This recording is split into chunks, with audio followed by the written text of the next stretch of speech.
Hello friends, ప్రస్తుతం భారత్ మరియు పాకిస్తాన్ మధ్య ఉద్రిక్తలు పెరిగిపోతున్నాయి. 2025 మే 7న అనగా ఈ రోజున దేశవ్యాప్తంగా ఆపరేషన్ అభ్యాస్ పేరుతో సివిల్ డిఫెన్స్ మాక్ డీల్స్ నిర్వహించబోతున్నారు. ఈ వీడియోలో గత యుద్ధాల అనుభవాలను ఆధారంగా తీసుకొని ఇప్పుడు మనం తీసుకోవాల్సిన జాగ్రత్తలు, అవసరాలు మరియు ప్రస్తుత పరిస్థితులపై చర్చించబోతున్నాం. 1947 కాశ్మీర్ విషయంలో మొదటి యుద్ధం జరిగింది మనకు పాకిస్తాన్కి. తరువాత 1965లో పాకిస్తాన్ సైన్యం కాశ్మీర్లోకి ప్రవేశించడంతో రెండవ యుద్ధం జరిగింది. 1971లో బంగ్లాదేశ్ స్వతంత్ర సంగ్రామం నేపథ్యంలో మూడవ యుద్ధం జరిగింది. 1999లో కార్గిల్ యుద్ధం జరిగింది. 2019లో పుల్వామా దాడికి ప్రతీకగా బాలాకోట్ ఎయిర్ స్ట్రైక్స్ యుద్ధం జరిగింది. ప్రతి యుద్ధం తర్వాత ప్రజల జీవితం, ఆర్థిక వ్యవస్థ మరియు భద్రతపై తీవ్ర ప్రభావం చూపింది. 2025 ఏప్రిల్ 22న పహల్గామ్లో జరిగిన ఉగ్రదాడిలో 26 మంది పర్యాటకులు మరణించారు. భారత్ పాకిస్తాన్పై ఈ దాడికి బాధ్యత వేసింది. భారత్ ఆపరేషన్ సింధూర్ పేరుతో పాకిస్తాన్లోని 9 ప్రాంతాల్లో మిసైల్స్ దాడులు జరిపింది. పాకిస్తాన్ ఈ దాడులకు ప్రతీకగా భారత్ జెట్లను కూల్చివేసినట్లు ప్రకటించింది. రెండు దేశాలు డిప్లొమాటిక్ సంబంధాలను తగ్గించాయి, వాణిజ్యాన్ని నిలిపివేశాయి. పాకిస్తాన్కి మనకు మధ్య ఉన్న ఉద్రిక్తలను చూస్తుంటే నిజంగా ఇంకో 2-3 రోజుల్లో భారీగానే యుద్ధాలు జరిగే అవకాశాలు కనిపిస్తున్నాయి. మరి ఈ యుద్ధాలు జరిగే సమయంలో ప్రజలు ఎటువంటి జాగ్రత్తలు తీసుకోవాలి అనేది ఇప్పుడు క్లారిటీగా తెలుసుకుందాం. ఇలాంటివి తెలుసుకోవడం వలన యుద్ధం సమయంలో జాగ్రత్తగా మనల్ని మరియు మన ఫ్యామిలీని, చుట్టుపక్కల వారిని కూడా కాపాడగలుగుతాము. ఇప్పుడు వీడియోలోకి వెళ్ళిపోదాం పదండి.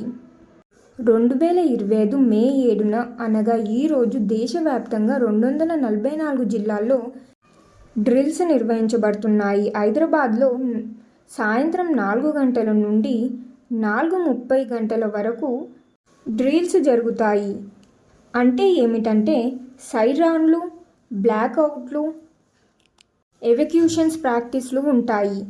అనగా యుద్ధం జరిగే సమయంలో ఎలా ఉండాలి, ఎలా మనల్ని మనం కాపాడుకోవాలి, ఎలా ఇతరులను కాపాడాలి అనే అన్ని విషయాలను తెలియజేస్తున్నారు. ఇప్పుడు మనం ఇంట్లో ఎలాంటి జాగ్రత్తలు తీసుకోవాలి అనేది తెలుసుకుందాం. మందులు, టార్చ్, బ్యాటరీలు, ఫస్ట్ ఎయిడ్ కిట్ సిద్ధంగా ఉంచండి. పనిచేసే రేడియోలు లేదా మొబైల్ ద్వారా అధికారిక సమాచారం తెలుసుకోండి. ప్రమాద సమయంలో ఇంట్లోని కిటికీలు, తలుపులు మూసి ఉంచండి. భూమిపై పండుకొని తలపై చేతులు ఉంచండి. కిటికీల నుండి దూరంగా ఉండండి. అధికారుల సూచనలు పాటించండి. తాగే నీటిని ఇంట్లో నిల్వ చేసుకొని ఉంచుకోండి. ఆహార వస్తువులని తప్పనిసరిగా ఉంచుకోండి. ఇప్పుడు మీ ఇంట్లో ఆహార వస్తువులు లేకపోతే వెళ్ళి తెచ్చుకోండి.